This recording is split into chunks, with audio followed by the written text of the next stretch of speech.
안녕하세요. 이번 시간에는 슬래브의 기본적인 배근에 대해서 살펴보도록 하겠습니다.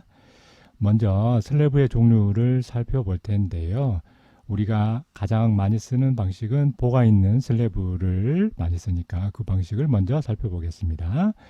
슬래브는 얇은 판으로 되어 있는 부재입니다. 그래서 지금 그림에서 보는 것처럼 기둥과 기둥 사이를 연결하는 큰 볼을 덧대서 슬래브의 내면을 큰 보로 지지하는 그런 방식의 슬래브를 우리가 많이 사용을 하게 되는데요. 이런 슬래브를 우리가 이방향 슬래브라고 합니다. 이런 슬래브에서 가운데에 작은 볼을 덧대면 슬래브의 크기를 줄일 수가 있게 되는데요. 이렇게 직사각형인데 한쪽으로 길다란 직사각형 형태로 만들어진 슬래브를 우리가 일방향 슬래브라고 합니다. 자, 그럼 일방향 슬래브를 조금 더 자세히 살펴보겠습니다. 그림처럼 작은 볼을 덧대서 슬래브를 길쭉하게 만들면 하중이 이런 식으로 전달이 되게 되는데요. 보통 우리가 슬래브를 표기를 할 때는 볼을 제외한 슬래브로 된 순수판만을 표기를 하게 되고요. 긴 방향을 우리가 Y방향, LY로 주로 표기를 하고 짧은 뼈 쪽을 X방향, LX로 관례적으로 이렇게 표기를 하게 됩니다. 자, 그랬을 때 일방향 슬래브라고 우리가 얘기를 할 때는 긴 변하고 짧은 변의 길이의 비를 보았을 때 그 차이가 2배 이상이 나는 경우, 그러니까 짧은 쪽의 길이보다 긴 쪽의 길이가 2배를 초과하는 그런 길다란 모양이 되는 경우에 우리가 일방향 슬래브로 구분을 하게 되는 것이고요. 이렇게 일방향 슬래브를 만들게 되면 주로 우리가 기둥의 간격이 7, 8m 정도가 된다라고 하면 그 사이에 작은 볼을 하나, 두 개 정도 덧대는 것이 되니까 3m 내외의 안팎으로 LX의 간격이 되도록 슬래브를 구성하게 되는데요. 이렇게 되면 단면 방향의 길이가 짧기 때문에 단면 방향으로 슬래브 하중이 대부분 전달이 되게 됩니다. 그리고 짧은 거리로 하중이 전달이 되기 때문에 그만큼 슬래브의 두께를 줄일 수 있게 되고요. 건축물에서 슬래브의 최적이 차지하는 비중이 굉장히 크기 때문에 슬래브의 두께를 줄이게 되면 건물의 자중을 줄일 수 있는 이점이 있습니다. 자, 일방향 슬래브는 이렇게 작은 볼을 덧대서 길다란 모양으로 만드는 것 외에도 흔하지는 않겠지만 이렇게 두 방향, 두 모서리에만 보가 있는 경우가 일방향 슬래브로 구분을 할 수가 있겠습니다.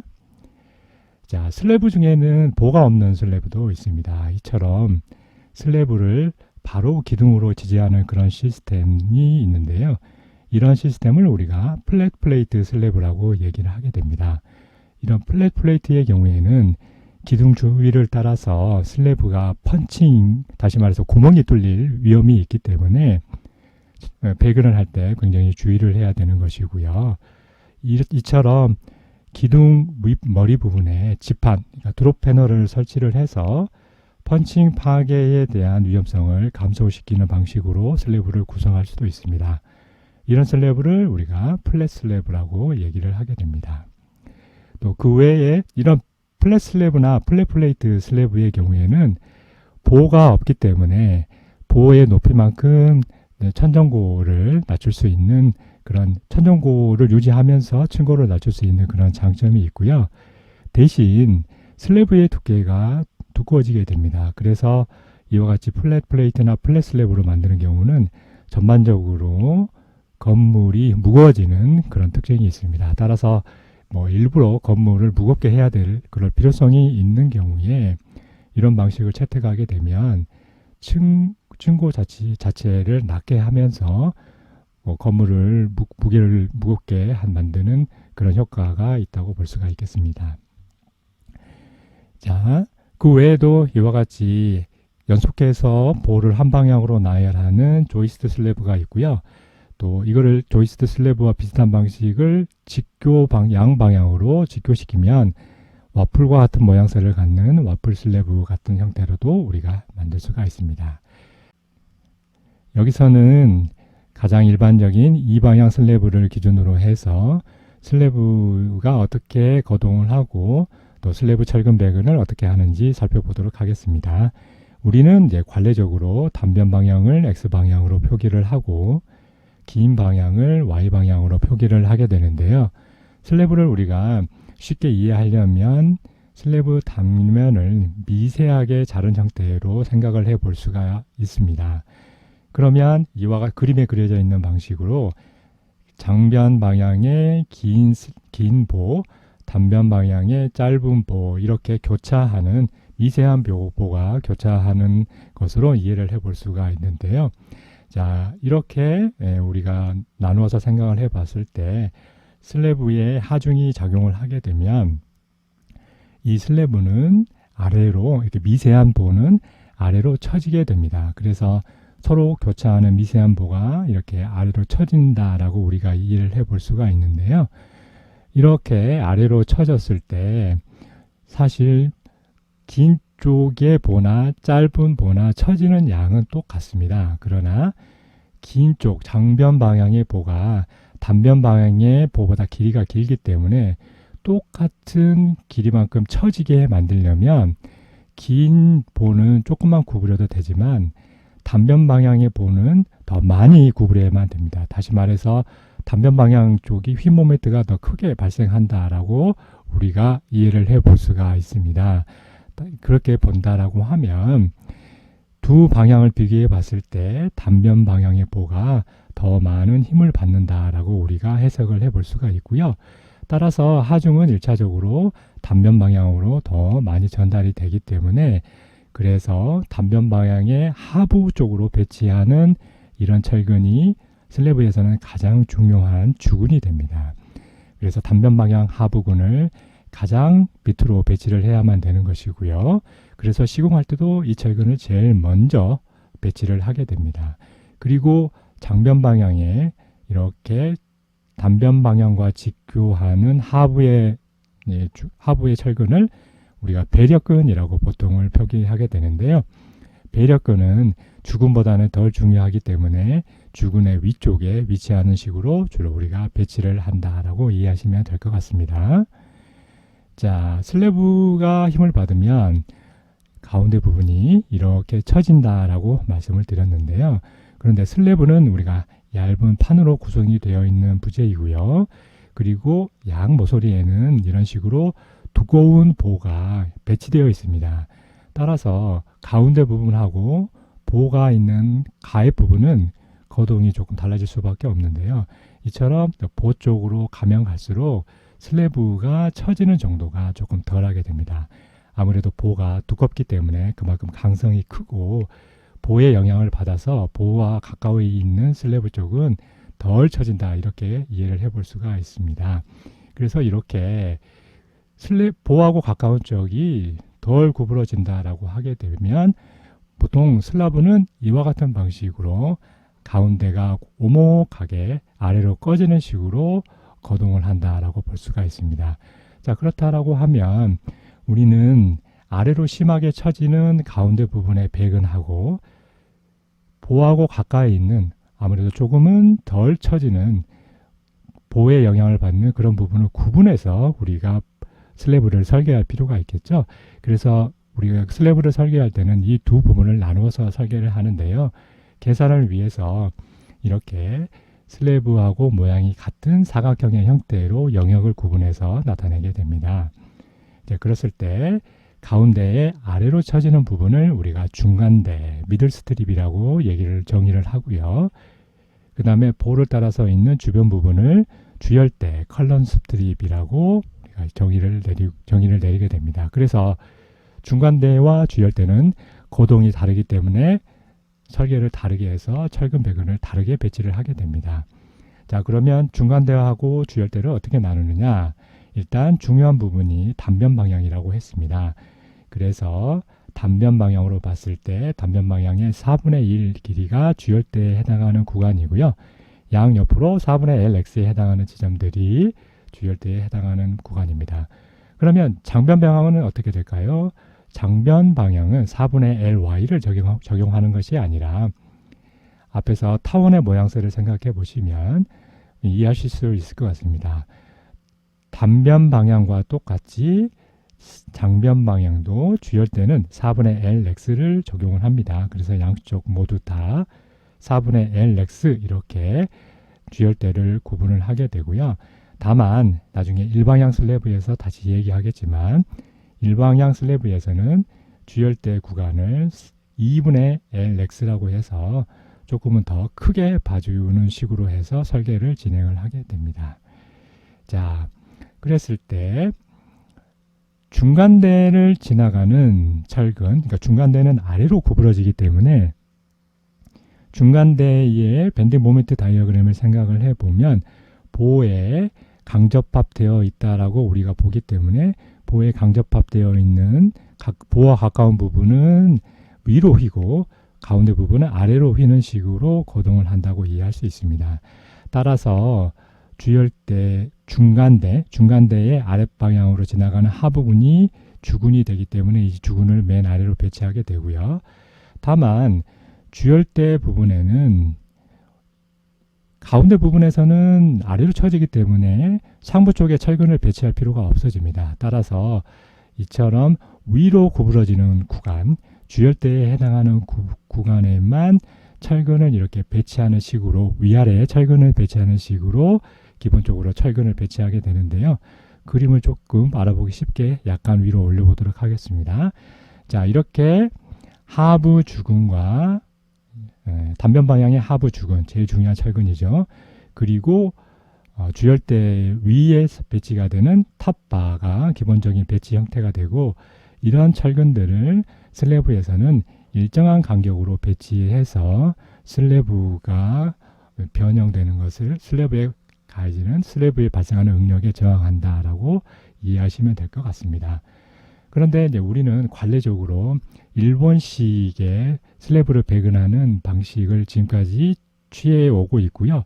그리고 이런 방식을 제일 많이 취하고 있는데 그 방식의 대표적인 철근이 벤트근이라는 것입니다. 그러니까 주열대 구간에서는 위로 구부러지기 때문에 상부근의 역할을 하고 중간대 부분에서는 아래로 구부러지기 때문에 하부근의 형태를 만드는 식이 되는 겁니다. 이와 같이 구부려서 주열대에서는 상부근, 중간대에서는 하부근처럼 작동을 하는 철근을 그 사이사이에 끼워서 이렇게 배치하는 것이 일본식의 배치 방식인데 지금 우리 일본에서 도입이 된 방식으로 해서 우리나라에서 아직까지 가장 많이 배치하는 그런 방식이라고 볼 수가 있습니다. 이 방식을 우리가 굽힘철근 혹은 벤트근이라고 보통 얘기를 하는데요. 이 벤트근을 만드는 방법을 한번 동영상으로 보시겠습니다. 슬라브에 배치하는 철근은 10mm 철근이나 13mm 철근과 같이 비교적 가는 철근입니다. 그래서 철근을 구부릴 때 그렇게 크게 힘이 필요하지 않고요. 저렇게 간단한 도구를 이용해서 얼마든지 쉽게 구부릴 수 있고요. 또 구부릴 때도 발로 밟고 구부려도 쉽게 구부릴 수가 있기 때문에 이처럼 이제 주열대 구간에서는 상부근, 중간대 부분에서는 하부근의 역할을 하는 벤트근을 삽입을 해서 저항하는 시스템으로 슬래브에 철근을 배근을 하게 됩니다. 그래서 구조 도면에서는 이와 같은 방식으로 우리가 보통을 나타내게 되는데요. X3라고 표시되어 있는 부분이 단변 방향의 하부 주근입니다. 위에서 아래로 내려다본 평면도상으로 도면을 작성하기 때문에 위에서 아래로 내려봤을 때 하부근은 하부에 있는 잘 보이지 않는 것이기 때문에 점선으로 주로 표기를 하는 것이고요. X2 철근은 앞에서 봤던 단변 방향의 굽힘 철근, X1 철근은 탑바 이렇게 배치가 되는 식입니다. 탑바는 위에 배치되는 것이기 때문에 실선으로 표시를 하고요. 굽힘 철근도 주열대 부분에서는 상부근의 역할을 하기 때문에 실선으로 나타내는 것이고 중간대 부분에서는 점선으로 이렇게 표기를 하게 됩니다. 자, 주열대 구간에서는 상부근과 하부근을 배치하는데요. 이 구간에서는 슬라브가 그렇게 많은 응력이 발생하지 않기 때문에 옆에 강성이 큰 보가 있어서 상대적으로 더 안전하기 때문에 중간대 부분보다는 훨씬 더 철근량이 많이 줄어들게 됩니다. 자, 앞에서 일반적으로 배치하는 슬래브의 배근 유형을 보셨는데요. 그 외에도 이와 같은 방식으로 탑바를 전체 단면에 거쳐서 연속해서 배근하는 그런 형태의 배근 방법도 있습니다. 이런 배근 방법은 슬래브가 위로 구부러질 위험성이 있는 슬래브, 다시 말해서 슬래브 상부 쪽에 인장력이 작용할 가능성이 있는 슬래브의 경우에 이런 식으로 배근을 하는데요.